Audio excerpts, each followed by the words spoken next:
Hola, hoy vamos a hablar de evidencias de radioterapia en tumores mediastinales. Mi nombre es Antonio Diego de la Peña Villarreal. Yo soy el expositor y mi revisor Efraín Martínez Ortiz.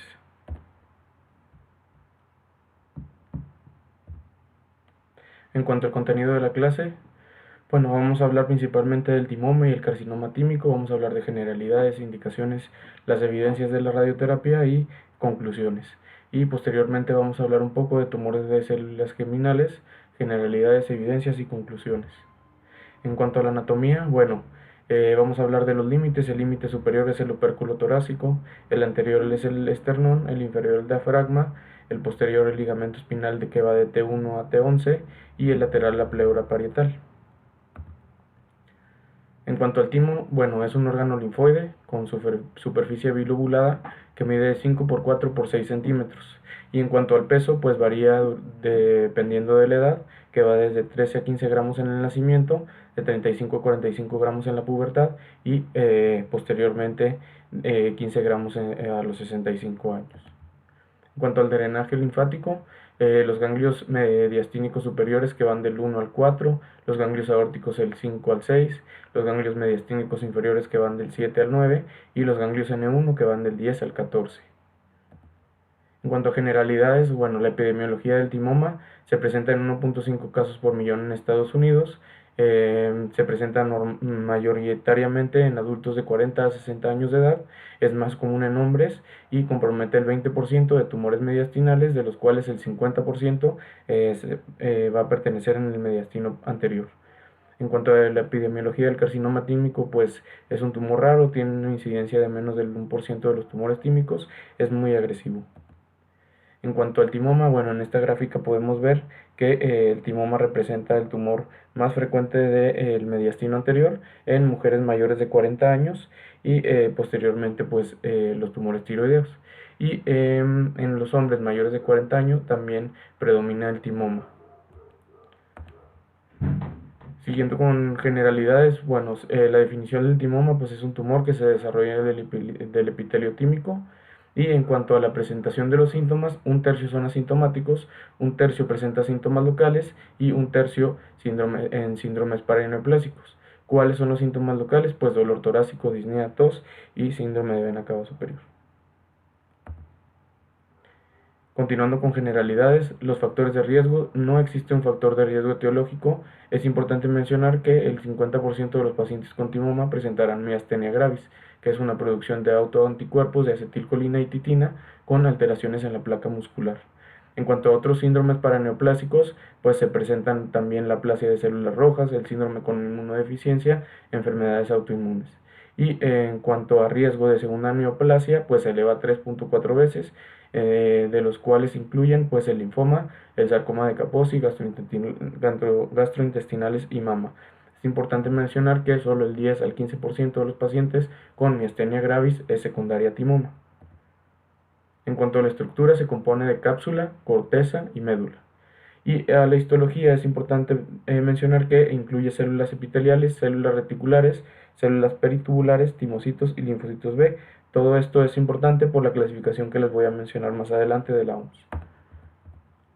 En cuanto a la clasificación de la OMS, pues esta clasificación se basa en morfología de células epiteliales, en cuanto a proporción de componentes de células linfocíticas y arquitectura normal. Se compone de esta clasificación que va en cuanto a B, B1, B2, B3 y C. En cuanto más avanza la clasificación, pues más indiferenciado es el tumor y es de peor pronóstico. Vemos que en la etapa A, pues es un timoma medular, tiene una incidencia del 9% y una sobrevida a 10 años del 97%. La AB es un timoma mixto, tiene una incidencia de 24% y una supervivencia a 10 años del 95%. El B1 es un timoma predominantemente cortical, tiene una incidencia del 13% y una supervivencia del 92%. El B2 es un timoma cortical, tiene una incidencia del 24% y una supervivencia de 81%. El B3 es un carcinoma tímico bien diferenciado, tiene una incidencia de 15% y una supervivencia de 62%. Y en el C es el tumor pues más agresivo, es el carcinoma tímico, tiene una incidencia de 15% y una supervivencia baja de 29%. Los más comunes son el AB y el B2. Ahora mencionar el Masaoka es una clasificación en la cual se divide por etapa clínica. En cuanto a la definición, la etapa clínica 1 es un tumor completamente capsulado, sin invasión capsular microscópica. El 2A es una invasión transcapsular microscópica. El 2B es una invasión macroscópica al tejido graso adyacente o adherido macroscópicamente, pero sin ruptura de pleura mediastinal ni pericardio. Y el 3 es una invasión macroscópica a órganos adyacentes, pericardio, grandes vasos o pulmón. El 4A son metástasis pleurales o pericárdicas y el 4B son metástasis ganglionares o hematógenas. Esta es una representación gráfica de lo que les acabo de mencionar. Aquí podemos ver el Masaoka 1, que es un tumor macroscópico pero es encapsulado, y en cuanto a lo microscópico no presenta invasión. El Masaoka 2 es una invasión capsular microscópica y invasión local macroscópica. El Masaoka 3 podemos ver en la representación que es una invasión macroscópica a pleura, grandes vasos y pulmón, y el 4 pues es ya diseminación a pericardio, pleura o metástasis a distancia. En cuanto a la clasificación TNM, pues solo la pondré en la presentación, pero realmente pues no presenta alguna repercusión clínica. En cuanto a los factores pronósticos, ¿cuál es el factor pronóstico más importante? Siempre es la resección completa.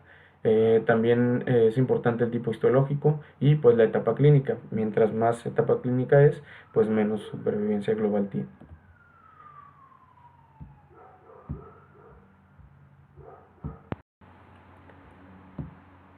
Ahora sí, adentrándonos en las evidencias de radioterapia, primero hablaré de las indicaciones SNSCN. En cuanto a la resección R0, si es un timoma sin invasión capsular o un carcinoma tímico etapa clínica 1, se puede llevar a vigilancia al paciente. Si es un timoma o carcinoma tímico con invasión capsular etapa clínica 2 a 4, se debe de llevar a radioterapia posoperatoria de 45 a 50 grays para márgenes negativos o cercanos. Estas son otras guías, además de la NCCN, que nos hablan de los volúmenes de tratamiento, decisiones más específicas de llevar a cabo un tratamiento con radioterapia o no, que nos menciona esto. La radioterapia, según riesgo de recurrencia, si tiene un riesgo de recurrencia de 2 a 3 meses post cirugía, se debe llevar al paciente a 50 grays en 25 fracciones. La RT electiva a ganglios no se recomienda. El grado de malignidad y diseminación prequirúrgica se debe establecer los campos y volúmenes. Si se llega a una resección completa con baja probabilidad de recurrencia, no se debe llevar a radioterapia. Si es una resección completa con riesgo intermedio de recurrencia, pues la RT adyuvante es a discusión. En este primer estudio, presentado en el Annals of Surgery en 1996, es un estudio retrospectivo presentado por Masayuki Haniuda, que se llevó a cabo desde 1973 a 1992. Se incluyeron 80 pacientes en posoperatorio con R0, recibieron 40 a 50 grays, y de los cuales el 16.3% presentó recurrencia. Podemos ver que esta es una recurrencia global en todas las etapas clínicas. Podemos ver que el efecto de la irradiación mediastinal por etapa clínica, pues vemos que en etapa clínica 2 y 3 se presenta más riesgo de recurrencia, por lo cual, como conclusión, vemos que la radioterapia mediastino no es necesaria en timoma no invasivo, y que la radioterapia posoperatoria mediastino para timoma invasivo pues es eficaz para prevenir la recurrencia. En este otro estudio presentado por Walter Curran en 1988 en el Journal of Clinical Oncology, es un estudio retrospectivo de 1960 a 1985. Se incluyeron 103 pacientes. El objetivo primario fue valorar el rol de la radioterapia postoperatoria. 26 pacientes se llegaron a resección completa, de los cuales se les dio posteriormente 44 a 50 grays. Se incluyó mediastino, pulmón y pleura. En etapa clínica 1, que que se llegó a R0 y se le dio radioterapia postoperatoria no presentaron recurrencia. En la etapa clínica 2 y 3 con R0 más RT postoperatoria, de los cuales se llevó a resección completa etapa clínica 2 en 19 pacientes, en etapa clínica 3 en 7 pacientes, solo a 5 pacientes se les dio radioterapia postoperatoria. Es por eso que presentaron recaída a mediastino en un 53%. En etapa clínica 3 se llevó a biopsia a 13 pacientes y a 15 pacientes una resección subtotal.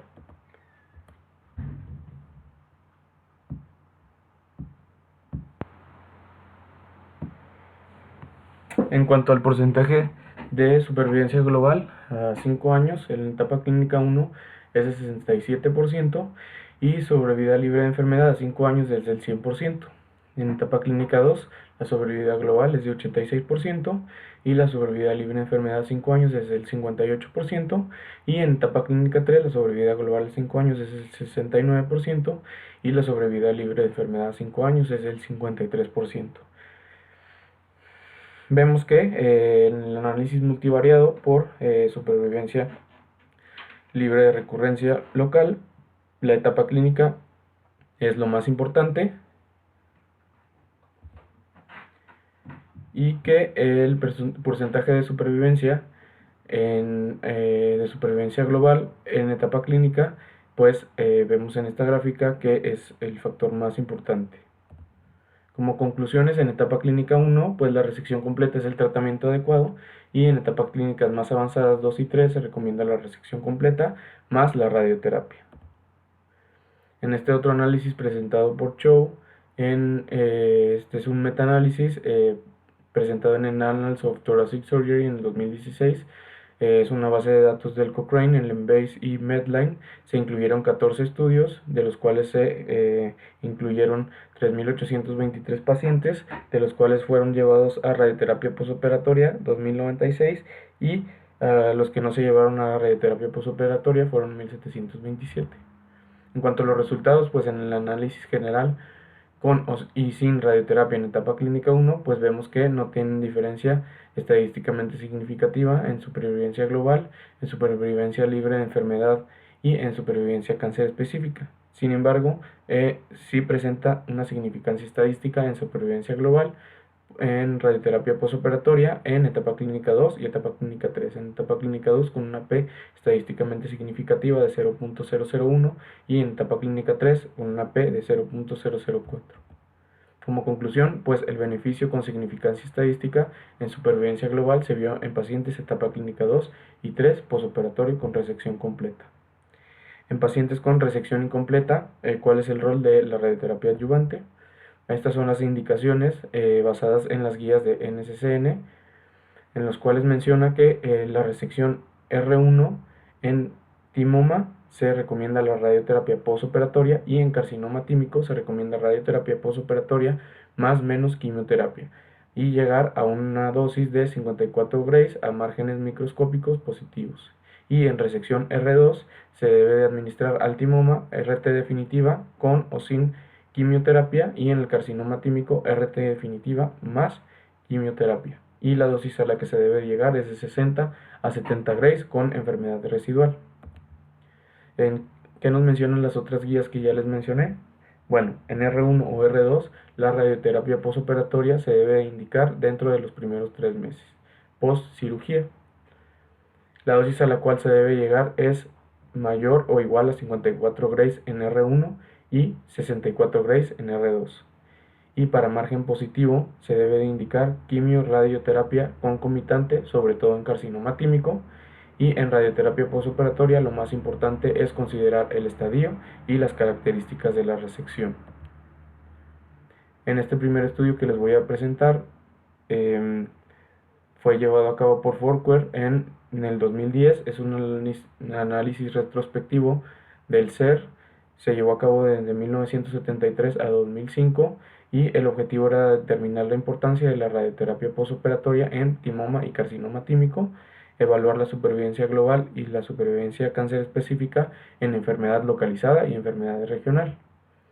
Los pacientes que se llevaron a radioterapia fueron el 65%, En enfermedad localizada, estos son los datos que podemos encontrar. La supervivencia global a 5 años con cirugía sola fue de 87% y con cirugía más radioterapia con 81%, con una P estadísticamente no significativa de 0.35. Y en cuanto a la supervivencia cáncer específica, la cirugía sola con un 98% y la cirugía más radioterapia con un 91% con una P de 0.03. Y en cuanto a la enfermedad regional, la supervivencia global a 5 años fue de, en cuanto a la cirugía sola, de 66% y agregando la radioterapia fue de 76%, presentando una P estadísticamente significativa, y la supervivencia cáncer específica, la cirugía sola presentó un 86% a 5 años y agregando radioterapia un 91% con una P de 0.12. Entonces podemos concluir que no presentan diferencia estadísticamente significativa en supervivencia global en radioterapia postoperatoria, enfermedad local, etapa clínica 1, y que mejora la supervivencia global en enfermedad regional, etapa clínica 2 y 3. En cuanto al tratamiento multimodal, ¿qué es lo que nos dicen las guías NCCN? En pacientes que tengan un tumor localmente avanzado o enfermedad recurrente, si es irresecable se debe llevar a quimio-radioterapia. Si es potencialmente resecable, primero se debe llevar a quimioterapia, posteriormente evaluar por imagen y posteriormente cirugía más radioterapia. En caso de que no se pueda llevar a cirugía, pues se debe de ofrecer radioterapia más menos quimioterapia. ¿Qué nos dicen las guías que ya les mencioné? Bueno, hay predictores de irresecabilidad. Si es un tumor de más de 8 centímetros o un tumor de 5 a 8 centímetros con uno de los siguientes, que son calcificaciones multifocal, heterogénea, bordes irregulares, invasión o encasillamiento de grandes vasos, que sea un timoma invasivo, es factible el uso de quimio neo seguido de cirugía y posteriormente la radioterapia postoperatoria. En cuanto a la quimioterapia neoadyuvante, estos son los agentes que se utilizan, que son ciclofosfamida, doxorubicina, cisplatino y prednisona, esto mejorando la tasa de resecabilidad y supervivencia global comparado con cirugía primaria o irresecables. En este primer estudio presentado por Korst en el 2014, es un estudio multicéntrico prospectivo de un brazo, se incluyeron 22 pacientes desde el 2007 al 2011. Los criterios de inclusión fueron que fueran mayores de 18 años, que tengan un Karnofsky de más de 80, que se les realice un ATAC que tenga confinada el mediastino con uno de los siguientes: que sea un tumor de más de 8 centímetros, que sea un tumor de 5 a 8 centímetros en su mayor diámetro y que tenga uno de los siguientes: bordes irregulares con apariencia heterogénea, calcificación ectópica, involucro de grandes vasos u órganos adyacentes, tumores menores de 5 centímetros en su mayor diámetro axial con involucro de grandes vasos u órganos adyacentes. El objetivo, pues, determinar la tasa de respuesta, toxicidad y tasa de resección completa después de quimio-radioterapia de inducción para tumores de timo localmente avanzados. Entonces, este es el esquema de quimio-radioterapia que se ofrecía a los pacientes: cisplatino, etopósido más radioterapia 45 grays concomitante. Posteriormente se evaluaba con tomografía o PET para valorar la resección de 4 a 8 semanas post radioterapia. Los desenlaces a evaluar eran respuesta a tratamiento, tasa de resección completa, toxicidad y complicaciones quirúrgicas, recurrencia y falla al tratamiento, así como supervivencia. En esta primera tabla vemos que a 60 meses la sobrevida libre progresión era de 85% y la sobrevida global de 71%. En cuanto a la toxicidad grado 3 se presentó en más pacientes, que fue la neutropenia febril. Y en cuanto a las complicaciones quirúrgicas, lo que más se presentó era fibrilación auricular. Entonces, lo importante de esto es que los pacientes que se pudieran llevar a R0 fue un 77%, a R1 un 14% y R2 a un 5%. Entonces, como conclusión, la quimio-radioterapia concomitante de inducción es adecuada para pacientes con tumores tímicos localmente avanzados con misma toxicidad y alta tasa de R0, como ya vimos, de un 77%. En este estudio fase 2 presentado por Kim, es un estudio presentado en el 2004, es un estudio prospectivo de pacientes con timoma. El objetivo, evaluar la resecabilidad del tumor después de la quimioterapia de inducción para determinar la supervivencia global y sobrevida libre de enfermedad en pacientes con timoma no resecable localmente avanzado. Entonces se les daba un esquema con quimioterapia que era ciclofosfamida, doxorubicina, cisplatino y prednisona. Posteriormente se les evaluaba con una tomografía a las 3 o 4 semanas para evaluar la resecabilidad. Posteriormente se les llevaba a una resección completa o incompleta. Se les daba radioterapia 50 grays a los pacientes que presentaban resección completa y 80%, más de 80% de necrosis, o 60 grays a una resección incompleta o que presentaron menos de 80% de necrosis. Y posteriormente se les daba quimioterapia con ciclofosfamida, doxorubicina y cisplatina. Aquí podemos ver que en cuanto a los pacientes que recibieron la radioterapia, 73% recibieron 60 grays y 27% recibieron 50 grays. Esto es porque 22 se llevaron a tumores resecables, de los cuales 16 presentaron una resección completa, 24% a resección incompleta. Presentamos que la supervivencia global a 5 años fue de un 95% y a 7 años fue de un 79%. La sobrevida libre de progresión a 5 años fue un 77% y a 7 años igual de un 77%. Entonces, como conclusión, vemos que la quimioterapia de inducción para mejorar la resecabilidad del timoma, seguido de quimio-radioterapia de consolidación, lleva a un adecuado control de la enfermedad residual con altas tasas de supervivencia global y supervivencia libre de progresión.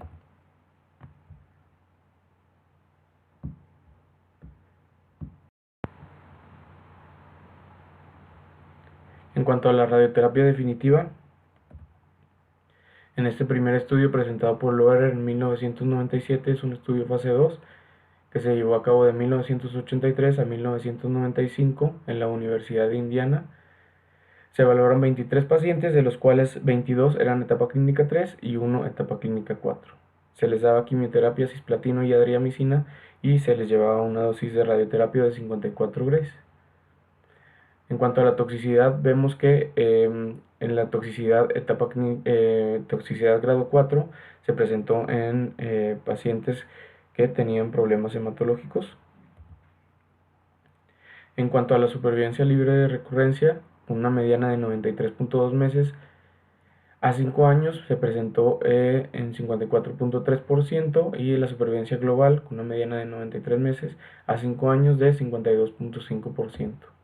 Como conclusión, en timoma irresecable con beneficio en supervivencia libre de progresión con quimiorradioterapia, dando una radioterapia de 54 grays.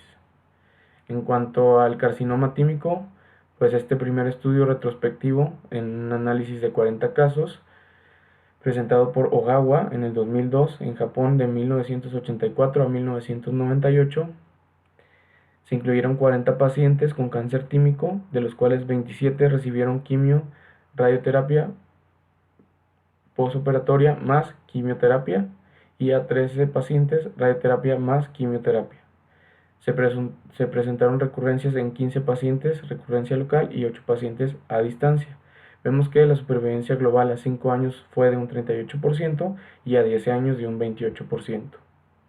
Vemos que en cuanto al análisis multivariado y univariado, los factores más importantes son la completa resección, el Karnofsky, la histología y la etapa. Como conclusiones, los factores más importantes en términos de supervivencia fueron la resección completa, el Karnofsky y la histología, demostrando que el tratamiento con radioterapia postoperatoria más quimioterapia es adecuado para el carcinoma tímico. En cuanto a conclusiones de timoma y carcinoma tímico, esto es lo más importante de la presentación. Entonces, de ser posible, la resección quirúrgica es el tratamiento principal. En caso de llevar a resección, R0 en timoma etapa clínica 1 se puede llevar a vigilancia. Si se lleva a R0 en timoma etapa clínica 2 a 4 o tiene carcinoma tímico, lo indicado es radioterapia 45 a 50 grays. Si es R1, si es timoma, se debe de llevar a 54 Grays. Si es R1, si es carcinoma tímico, se debe de llevar a 54 Grays y considerar quimioterapia. Si es R2 y es un timoma, se debe de llevar a radioterapia de 60 a 70 Grays y considerar quimioterapia. Pero si es R2 y es un carcinoma tímico, se debe llevar a radioterapia 60 a 70 Grays más quimioterapia. En caso de ser irresecable, se debe de dar quimioradioterapia de 60 a 70 Grays. Y en caso de ser potencialmente resecable, se debe de dar primero quimioterapia. Y si se puede resecar, se debe llevar a resección más radioterapia, valorar R y decidir dosis. Y si es irresecable, pues se debe de dar quimioradioterapia y llevar a 60 a 70 Grays. Ahora, hablando de la radioterapia en tumor de células germinales primario de mediastino, como introducción, pues el tumor de células germinales primario de mediastino representa el 10 al 15% de los tumores mediastinales, son de peor pronóstico que los tumores gonadales, tienen una supervivencia a 5 años de 30 a 60%. En cuanto al manejo, bueno, sí se divide en dos, en seminoma y en no seminoma. El seminoma es de mejor pronóstico y independientemente de la localización se debe llevar a quimioterapia y valorar la radioterapia en cuanto a la extensión. Y en el no seminoma es de peor pronóstico, tiene una supervivencia global a 5 años de aproximadamente 40%. Si es un teratoma, se debe llevar a resección. Si es un teratoma inmaduro, se debe llevar a quimioterapia. Y en el no seminoma, se debe de dar quimioterapia seguido de resección del tumor residual si es posible y valorar la radioterapia en tumor residual no resecable. En este primer estudio presentado por Uematsu, es un estudio retrospectivo de 1992, se llevó a cabo en Japón desde 1969 a 1987, en el cual se incluyen 9 pacientes. 1 presentaron respuesta completa y 8 presentaron respuesta parcial. A 6 se les dio radioterapia en campo y 3 recibieron radioterapia a mediastino, con una dosis de 30 a 50 Grays. Los resultados todos presentaron respuesta por imagen y la radioterapia a mediastino pues es eficaz para evitar recaída. Como conclusión, los pacientes con seminoma localizado a mediastino son potencialmente curables con radioterapia a mediastino con una dosis total de 30 a 45 Grays. En este otro estudio presentado por Wang, es un estudio llevado a cabo en pacientes que presentaban tumores mediastinales no seminomatosos. El objetivo fue investigar características clínicas y desenlaces de pacientes con tumor de células germinales no seminoma primario de mediastino y comparar efectividad de tratamientos. En cuanto a métodos, se llevó a cabo de 1990 al 2010. Fue un estudio retrospectivo de 61 pacientes. Se les dio quimioterapia, cirugía, radioterapia 40 Grays más boost hasta llegar a 50-60 Grays. Y evaluaron supervivencia global, supervivencia libre de progresión, supervivencia libre de recurrencia, supervivencia libre de metástasis a distancia, con un seguimiento de 45 a 95.9 meses. Entonces se les administró radioterapia a 22 pacientes con una dosis de 52 Grays. 5 pacientes recibieron más de 45 Grays. En cuanto a la gráfica de Kaplan-Meier, vemos que en la supervivencia global a 10 años en enfermedad local con radioterapia fue de 68.2% versus no radioterapia de 38.5%, con una P estadísticamente significativa de 0.043, y la supervivencia libre de recurrencia con radioterapia fue de 45.5% versus los que no tuvieron radioterapia fue de 20.5%, con una P estadísticamente significativa de 0.023. En cuanto a la supervivencia libre de recurrencia, la radioterapia mejoró el pronóstico. Vemos que con radioterapia presentaron el 77.3%, sin radioterapia 38.5%, con una P estadísticamente significativa de 0.003. En enfermedad localizada, la radioterapia con radioterapia fue de 83.8%, sin radioterapia 43.5%, con una P estadísticamente significativa de 0.025, y en enfermedad extensa con radioterapia de 70%, sin radioterapia de 31%, con una P estadísticamente significativa de 0.049. Entonces, como conclusión, vemos que la radioterapia 40 Grays más Boost hasta 60 Grays es una opción de tratamiento en tumor germinal no seminomatoso mediastinal que mejora la supervivencia global, la supervivencia libre de recurrencia y la supervivencia libre de recurrencia local. Como conclusiones de radioterapia en tumor de células germinales primario de mediastino, el seminoma, pues el tratamiento inicial es la quimioterapia, son tumores radiosensibles y la radioterapia en enfermedad localizada mediastino se puede llevar desde 30 a 45 Grays, y en no seminoma el tratamiento inicial es quimioterapia y la radioterapia adyuvante es opción de tratamiento de 40 a 50 de 40 Grays más Boost hasta llegar a 60 Grays con mejoría en desenlaces oncológicos, aunque es poco frecuente y hay falta de estudios prospectivos y no se considera el manejo estándar. Gracias.